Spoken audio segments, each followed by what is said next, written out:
Yo, yo, yo, what is up, y'all? It's Cone back here again tonight with another episode of After the Buzzer, the show where I recap the NBA games from the night. There's not going to be a lot of recapping, to be honest. The season has just wrapped up, and tonight for game 82, a lot of players sat as they typically do, so we did get to see a lot of role players kind of go off. Austin Reeves had a triple-double, Amir Coffey dropped 35, you had Victor Oladipo drop 40 points, Obi Toppin, Emmanuel quickly went off, so a quick shout out to all of those guys, but really I kind of just want to get into the playoffs a little bit, which is obviously what I'm sure a lot of y'all are here for. I'm not going to go super in depth into any specific matchup. I think I want to do a couple videos for some of the better matchups in this first round. So if you do want to see that, let me know in the comment section below and like this video. And also comment down below what series you would like to see me break down in particular. I'll probably do 3 or 4 in the first round. And then of course, I'll do a full playoff prediction video the day before the playoffs on Friday. So be looking out for that, as well as an award prediction video coming out pretty soon. So a lot of stuff in this next week. There will probably be a lot of nights with double uploads, but let's go ahead and get into the playoff series. Of course, not everything is set due to the play-in tournament, so you've got like the Suns, the Grizzlies, the Heat, and the Celtics who don't yet know their opponents, but even still, we can kind of take some guesses and kind of at least take a look at some of those potential matchups, as well as the ones that are set. Starting off in the Western Conference, like I said, the Suns don't know their opponent yet. It'll be one of the Wolves, Clippers, Spurs, or Pelicans. I would assume it's probably going to be not the Wolves. I think the Wolves end up facing the Grizzlies in that first round after winning their play-in game. But to be honest, I think the Suns sweep whoever comes out of that 8 seed spot. They're just really good, and the way that they've been playing, they've been firing on all cylinders. They are healthy. I don't see any team taking a... Maybe like the Wolves or maybe the Clippers could take a game if like Paul George or like Karl Anthony Towns goes off, or like Anthony Edwards and Cat have a great night together, maybe. But all in all, I think the Suns probably end up sweeping whoever they face in that first round. I don't think it'll be a very entertaining series, although I think it could be fun, because there are some fun young teams there who have some cool pieces, and going up against a Suns team, it would be a fun chance for them to get battle tested. But overall, I think the Suns kind of dominate whoever they face. You've got the Grizzlies, Wolves, or Clippers in a first round matchup. The Grizzlies, of course, being the 2 seed, are probably going to win that series, but I would really love to see them face off against the Timberwolves. I think that would be a super fun series. 2 very young teams, high flyers. I think it would be really fast paced, and I do think the Wolves could give the Grizzlies some problems. They've just got a lot of offensive firepower, being one of the best offenses in the league. They've got some fun defensive players at the guard position in D'Lo and Patrick Beverley that could maybe try and slow John Morant. I still think the Grizzlies are definitely favorites in that series, but I could see a team like the Timberwolves giving them some issues. In the Eastern Conference with the play-in matchups, you would have the Heat versus the Cavs, the Nets, the Hawks, or the Hornets. I'm not sure who's going to come out of that to face them, but I think the Heat end up winning any of those series. I do think one against the Nets would be very, very interesting, because I think the Nets have a pretty good matchup against the Heat, but I won't talk too much about that until we know for sure who they're facing. And then the Celtics face the winner of the Cavs and Nets. If I had to put money on it, I would assume that the Nets are going to win, and that's one hell of a first round series for a Celtics team that spent all season fighting back from a deficit that they put themselves in to start the year, and now coming all the way back to get that 2 seed on the last day of the season. They might be rewarded with a first round matchup against Kyrie and Kevin Durant, which is terrifying now that Kyrie is able to play in both home and away games. That might be a crazy series. Like I said, I'm not going to talk too much about that one because we don't know for sure it's going to happen, so I don't want to ramble about it for too long. But if that is a series that ends up happening due to the Nets getting the 7 seed through the play-in tournament, you'll probably see a video on that one, because I think that will be one of the best first round series. So those are kind of like the play-in top seed matchups. Let's talk about the things that we are for sure knowing are going to happen. Starting off once again in the Western Conference, we've got the Golden State Warriors versus the Denver Nuggets. And in a season where both of these teams were fully healthy, I think this could be a Western Conference Finals, potentially, or at least a great second round series. But both teams have kind of dealt with some injuries. The Warriors, of course, missing Draymond Green, Klay Thompson, and Steph Curry for different portions of the season. The 3 of those guys only played 11 minutes together over the course of this year, so it's going to be really interesting to see how they come back.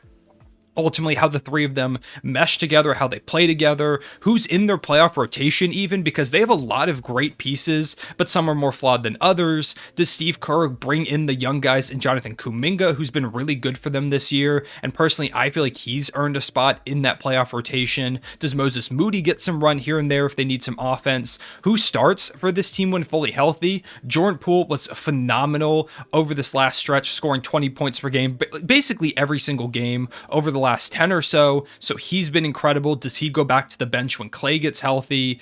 Steph's back, Wiggins, Draymond. Like, what do you do there? I'm assuming Kevon Looney's going to start, especially going up against the Denver Nuggets, who have Nikola Jokic, who I think can give the Warriors a lot of problems. He's going to be someone that's going to dominate the boards. He's going to attack them offensively. Steve Kerr is a solid coach at scheming for things like that, and I do think Draymond Green, being the really good defender that he is, even if he doesn't quite have the size, I still think he is built to give this Nuggets team some problems. But Jokic is one of the worst matchups the Warriors could have drawn, player to personnel wise, in the entire Western Conference. His dominance, the fact that they really don't have a super reliable big at this point, even Kevon Looney, who is their most traditional center they probably have playing at the moment, he's only like 6'9", 6'10", I believe, so he's not that big. He's not really someone that can go in and like body up on Nikola Jokic. They don't have like an Ayton or something like that, for example, with the Suns, who would probably be better suited to face off against Jokic. So I'm super curious to see how Steve Kerr game plans against Nikola Jokic. If Jamal Murray and Michael Porter Jr. were in this series, this is one that I think would be even more interesting. But for right now, we'll see how it goes. It's just going to be interesting to see who is healthy for this series. And speaking of health, the Dallas Mavericks and Utah Jazz will be playing in the 4-5 matchup, with the Mavericks securing the 4 seed today.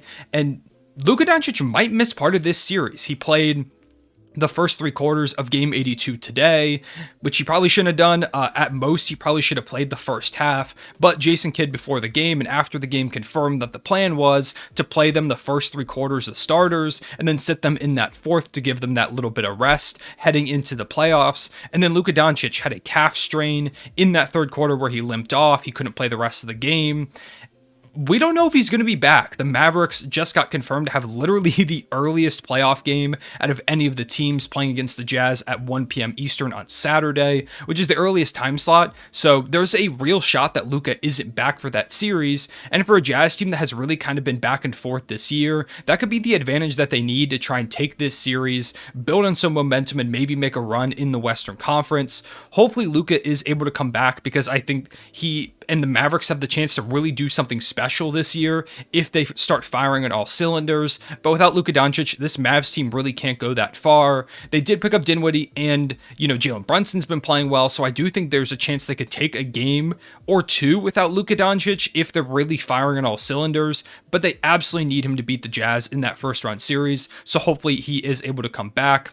In the East, we've got the Bucks versus the Bulls, which, to be honest, I don't think the Bulls stand that much of a chance. The Bucks are just a really, really good team. Of course, reigning NBA champions. They don't have the personnel to match up against a Giannis. They've got Drew Holiday and Chris Middleton as well.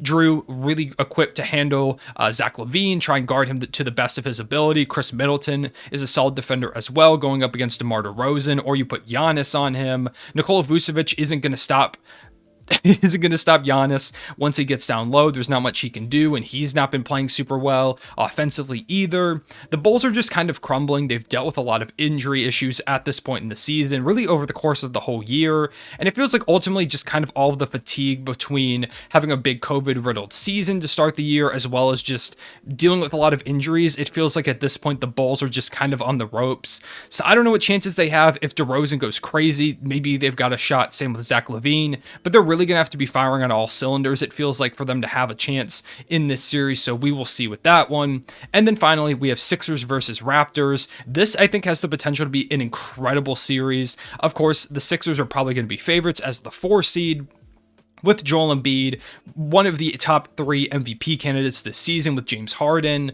They're going to be favored, but at the same time, like, the Raptors, they could win this series. This is a really close one. This is one I definitely want to make a full video on, so I'm not going to elaborate on it too much.